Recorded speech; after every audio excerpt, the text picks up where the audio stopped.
Hello. Today I'm just going to talk about marriage, divorce, and remarriage. To give a little insight, I went to a, I was in a church, in Texas, and they was teaching that marriage, divorce, and remarriage was a thing, and there was this pastor who had been married about 10 times or so, and I didn't know that was actually something that it was unbiblical. Okay, but we're gonna go through the scriptures. I'm just going to read them to you, and yeah, and this is actually written 3 times in the scriptures. It's recorded in the book of Matthew, Mark, and Luke. Okay, so let's start with the book of Matthew. So turn to Matthew chapter 5, verse 31, and this is Jesus speaking, and he said, "It has been said, whosoever shall put away his wife, let him give her a writing of divorcement. But I say unto you, that whosoever shall put away his wife, saving for the cause of fornication, causeth her to commit adultery. And whosoever shall marry her that is divorced, committed adultery." Now some would say, oh, but it says except for fornication.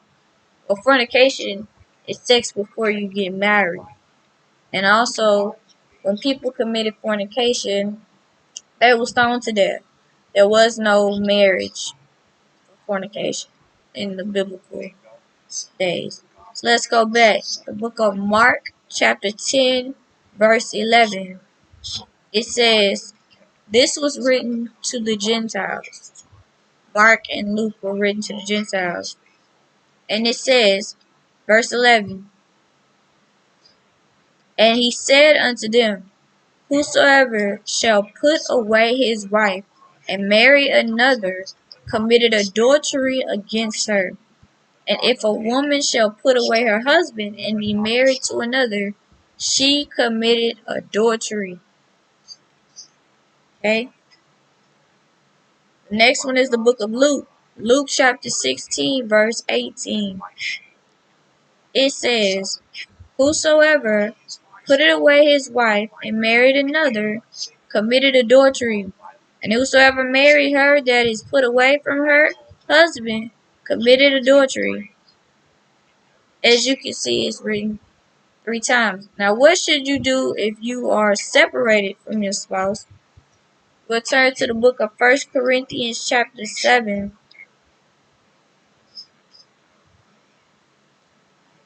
Okay, so new version kind of updated a little bit. So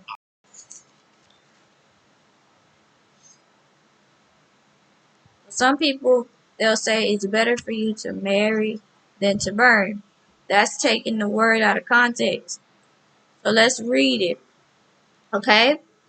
So 1 Corinthians chapter 7 says, now concerning the things whereof you wrote unto me, it is good for a man not to touch a woman. Nevertheless, to avoid fornication, let every man have his own wife, and let every woman have her own husband.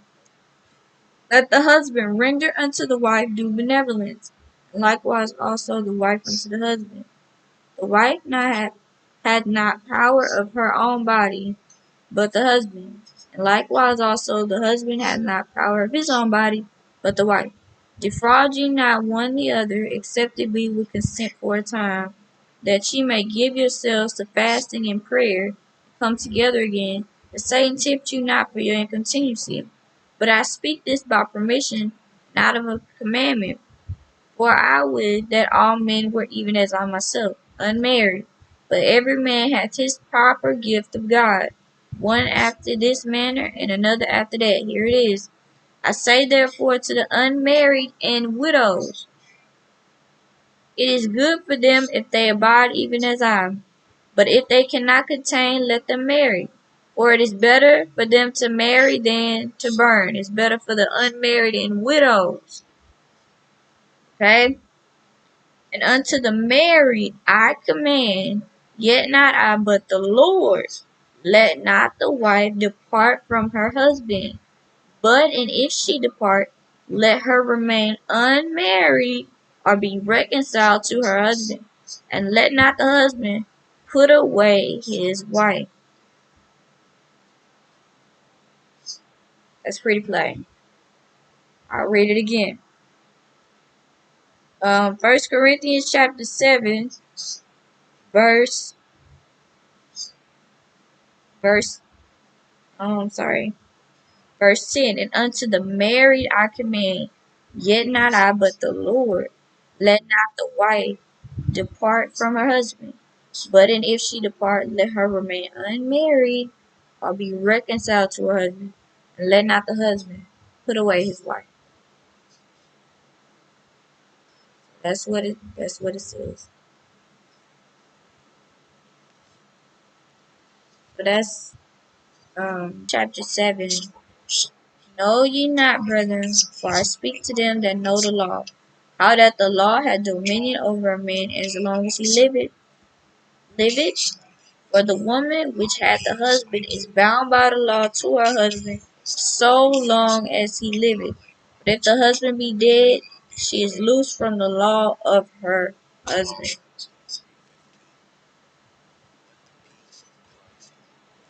So then, if while her husband liveth she be married to another man, she shall be called an adulteress. But if her husband be dead, she is free from that law, so that she is no adulteress, though she be married to another man. That's Romans chapter 7, verses 1 through 3. So that's teachings for marriage, divorce, and remarriage. I pray this message blessed you. I pray that if you don't know Jesus, that you'll get saved.